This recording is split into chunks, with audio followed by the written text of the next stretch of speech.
Number 7 में आज हमारा टॉपिक है इंथाल्पी। तो इंथाल्पी को रिप्रेजेंट किया जाता है डेल्टा एच से। Delta mean change, H mean heat. Heat change को हम क्या बोलते हैं?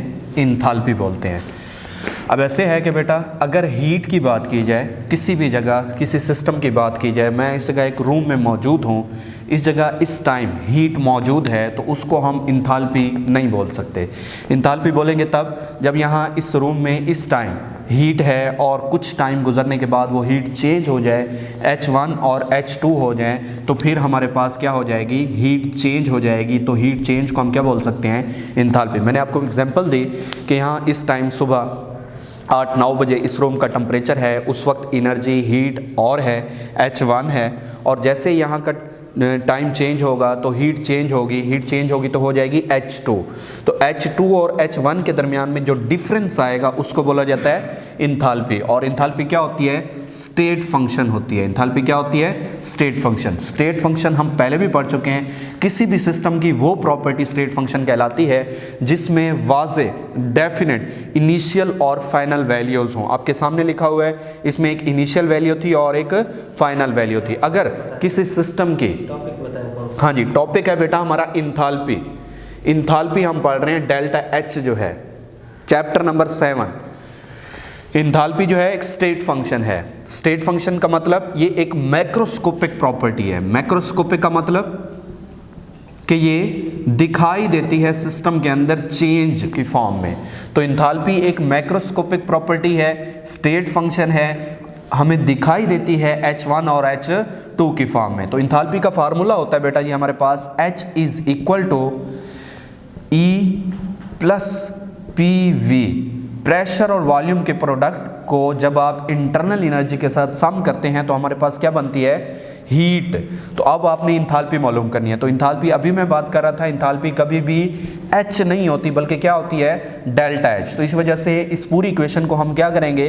डेल्टा के साथ मल्टीप्लाई। तो delta H is equal to हो जाएगा delta E is equal to plus हमारे पास यहाँ आ जाएगा डेल्टा P और V का प्रोडक्ट। ठीक है बेटा जी। तो हमने इस इक्वेशन में डेल्टा क्यों मल्टीप्लाई किया है? क्योंकि हमारी जो हीट है वो इंथाल्पी में कब कन्वर्ट होती है? जब उसको चेंज के साथ आप मैयर करेंगे तो फिर वो इंथाल्पी होती है। अगर हीट ऐसे मैयर करेंगे तो फिर वो मैयर इंथाल्पी नहीं होती, वो हीट होती है। हीट जो है कभी मैयर नहीं होती, इंथाल्पी मैयर हो जाती है। तो हमने मैयर करनी है हीट, तो हम डेल्टा एच की फॉर्म में यानी इंथाल्पी की फॉर्म में मैयर करेंगे। इस वजह से यहाँ इसके साथ भी चेंज, इसके साथ भी चेंज और इसके साथ भी चेंज। इक्वेशन के दोनों साइड के ऊपर हमने क्या किया है? चेंज के साथ मल्टीप्लाई कर दिया है। अब ये इक्वेशन हमारे पास बन गई है delta H is equal to delta E plus delta P और V। ये डेल्टा दोनों के साथ मल्टीप्लाई होगा, इसको करते हैं दोनों के साथ multiply. Delta H is equal to है डेल्टा E प्लस, अब एक दफ़ा आपने प्रेशर के साथ डेल्टा को मल्टीप्लाई किया तो वॉल्यूम वैसे रहेगा, ये हमारी इक्वेशन हो जाएगी V डेल्टा P। और एक दफ़ा प्लस जो है हम इसको वॉल्यूम के साथ डेल्टा को मल्टीप्लाई करेंगे और प्रेशर वैसे रहेगा, तो ये हमारे पास हो जाएगा P इंटू डेल्टा V। तो ये इक्वेशन हमारे पास कन्वर्ट हो गई है। इस इक्वेशन में हमने डेल्टा को दोनों वेरिएबल्स के साथ मल्टीप्लाई किया है, प्रेशर के साथ डेल्टा P, वॉल्यूम के साथ डेल्टा V। तो इक्वेशन हमारे पास ये आ गई जिसमें delta H is equal to आ रहा है डेल्टा E के plus V del P plus P del V। Next बेटा ऐसे है delta P pressure is equal to 0, यानी कांस्टेंट कर दिया मैंने, प्रेशर को चेंज नहीं होने दिया। प्रेशर क्या कर दिया? कांस्टेंट कर दिया, प्रेशर चेंज नहीं हो रहा। डेल्टा P का मतलब चेंज इन प्रेशर। मैंने एक जो सिस्टम लिया है उसके ऊपर प्रेशर को क्या कर दिया है? कांस्टेंट कर दिया है। तो प्रेशर के कांस्टेंट होते ही जो डेल्टा P की वैल्यू है वो क्या हो जाएगी? 0। तो डेल्टा P के 0 होने से ये 0 के साथ जब ये मल्टीप्लाई होगा वॉल्यूम, तो भी ये भी क्या हो जाएगा? 0 हो जाएगा। तो इक्वेशन हमारे पास बन जाएगी delta H is equal to delta E, हाँ जी, प्लस बेटा ये इक्वेशन 0 हो जाएगी। क्यों 0 हो जाएगी? क्योंकि डेल्टा P की वैल्यू क्या है हमारे पास? 0 है। 0 को अगर V के साथ मल्टीप्लाई करेंगे तो V भी क्या हो जाएगा? 0 हो जाएगा। इक्वेशन हमारे पास बच जाएगी P डेल V। अब हमारे पास कल हमने पढ़ा था delta E is equal to किसी शय के आ रहा है, delta E is equal to होता है, इसको इक्वेशन नंबर 1 का नाम दे देते हैं। इस इक्वेशन में हम डेल्टा ई की वैल्यू कहीं से लेकर आकर पुट करते हैं। Delta E is equal to होता है बेटा जी क्यू प्लस और डब्ल्यू के। कल हमने पढ़ा था कि delta E change in internal energy is equal to होता है heat absorb by the system और प्लस में वर्क डन। ये एमसीक्यूज भी हमने कल किया था कि वर्क डन और heat absorb by the system दोनों ही रिस्पॉन्सिबल होते हैं किस शय के, चेंज इन इंटरनल एनर्जी के।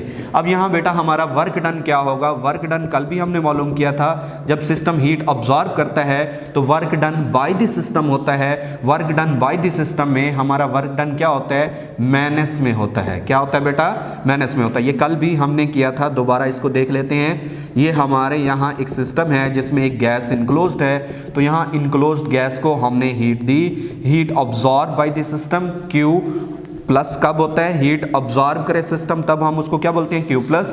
Heat absorb by the system, heat absorb होने से यहाँ इंटरनल एनर्जी चेंज होगी।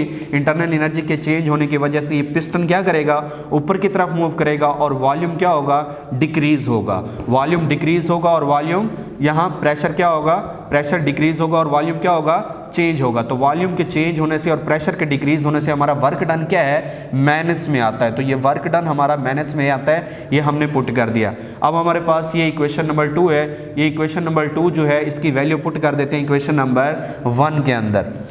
इक्वेशन नंबर 1 है हमारे पास delta H is equal to delta E plus P del V. हाँ जी, इक्वेशन नंबर 2 में हमारे पास डेल्टा ई की वैल्यू मौजूद है, तो delta E is equal to क्या होता है, Q plus minus P into del V. यहाँ पर आपने डेल्टा ई की वैल्यू पुट कर देनी है। Delta H is equal to आ रहा है Q plus minus P del V plus P del V. ये हमने क्या किया है, डेल्टा ई की वैल्यू पुट की है। ये डेल्टा ई की वैल्यू कहाँ से आती है, ये कल हमने फर्स्ट लॉ ऑफ थर्मोडायनामिक्स में पढ़ा था कि एनर्जी जो है जो हीट अब्जॉर्ब की जा रही है सिस्टम की, वो वर्क डन में इन्वॉल्व हो रही है और साथ में यहाँ चेंज इन वॉल्यूम भी आ रहा है, इंटरनल एनर्जी भी आ रहा है। तो ये हमने कल कैलकुलेट किया था, change in internal energy is equal to ये होता है negative work done. Heat absorb by the system क्या होता है, नेगेटिव वर्क डन होता है। तो ये हमने वैल्यू वहाँ से पुट की है। Delta H is equal to अब बच जाएगा यहाँ पर, देखिए यहाँ ये दोनों वैल्यूज क्या होती है, माइनस पी डेल वी और प्लस वी डेल वी क्या होता है, ये कैंसिल हो जाएंगे। इक्वेशन बच जाएगी हमारे पास क्यू प्लस, और किस चीज़ के ऊपर है ये, हमने यहाँ पर कौन सी चीज़ कांस्टेंट की हुई है, प्रेशर।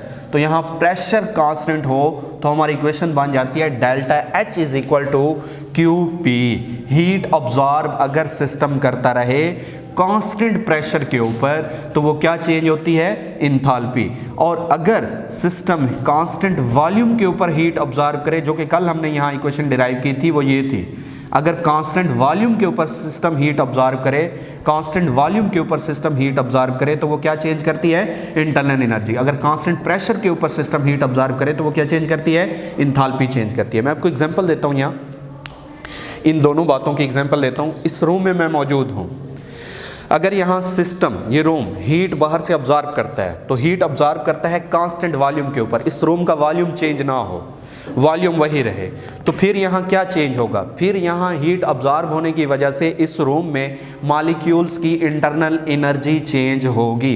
बेटा सबको ये बात समझ आई, मैंने क्या एग्जांपल दी, इस रूम का वॉल्यूम चेंज नहीं हो रहा, इस रूम में जो मॉलिक्यूल्स हैं, गैस के मॉलिक्यूल्स हैं, जैसे वो हीट बाहर से गेन करते हैं तो बाहर से हीट गेन करने से उनकी क्या चेंज होगी, वॉल्यूम सेम है, क्योंकि ये दीवारें जो हैं, ये वॉल्स जो हैं, ये चेंज नहीं होने वाली, वॉल्यूम सेम है।